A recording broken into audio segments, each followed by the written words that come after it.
Eu vou mostrar para vocês alguns padrões que vocês podem já operar usando essa confluência. Então, eu vou fazer outro cenário aqui já para vocês. Um dos cenários que eu mais gosto de operar com divisões de taxa de topos e fundos é aquela famosa operação de final de movimento. Quando existe uma agressão, né? Existe uma agressão aqui, ó, nesse momento, na divisão de taxa, e a vela voltou, certo? Nós temos uma vela de agressão aqui, uma vela forte.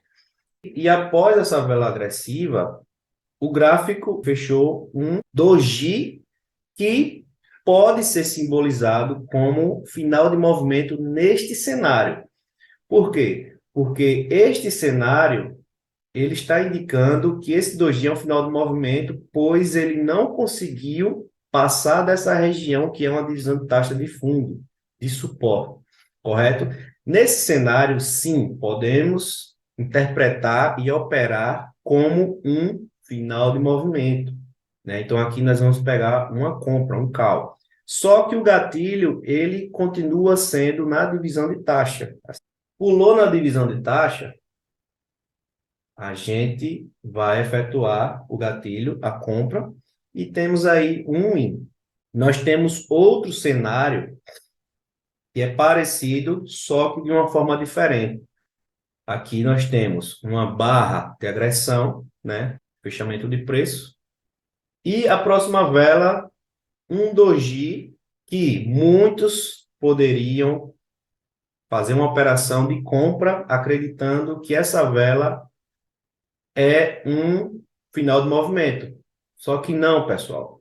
Essa vela, ela é um doji, certo? E esse doji, ele rompeu essa divisão de taxa. Percebam que ele rompeu, ó, rompeu. Se ele rompeu essa divisão de taxa, o gráfico ele vai continuar essa tendência. Não é porque é um doji que vocês vão dizer, ah, no final do movimento, vamos pegar um call. Não. Rompeu divisão de taxa, o gráfico vai seguir a tendência, certo? Então, tomem bastante cuidado quando vocês forem identificar essa vela para vocês fazerem a operação. Essa vela é um doji. Existem 4 tipos de dojis. Mas aí eu vou fazer um vídeo falando sobre esses tipos de doji, beleza? Então, quando esse cenário acontecer, principalmente em suportes e resistências, quando você vê esse doji, né, rompendo a divisão de taxa, não façam compra nesse cenário, não façam compra. Se romper divisão de taxa, vai seguir a tendência. Se o doji fechar acima da divisão de taxa, aí sim vocês podem operar como final de movimento. Ah, Watson, mas se fechar um descanso, uma vela verde, né? Gente, eu acabei de falar, ó, se fechar um descanso, uma vela verde, ele é um doji do mesmo jeito. É um doji do mesmo jeito.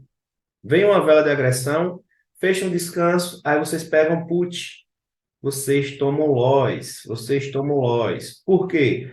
Porque esse doji fechou acima da divisão de taxa. Então, esse doji ele está simbolizando um final de movimento.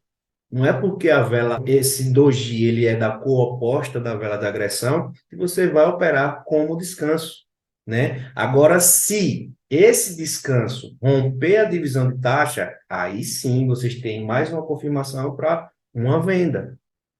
Ó, o descanso, ele rompe a divisão de taxa, e aí nós temos uma confirmação para a venda. Então, não é porque o doji ele é da cor oposta ou da mesma cor, que ele vai simbolizar um descanso ou um final de movimento.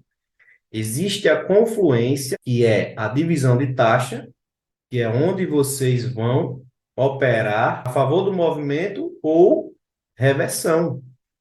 Então, o doji, final do movimento ou descanso, ele só vai respeitar confluindo com a divisão de taxa, certo? Então, essa divisão de taxa aí já dá para vocês fazerem a operação com qualquer padrão que vocês conheçam. Vou fazer outro padrão aqui de presente para vocês aí.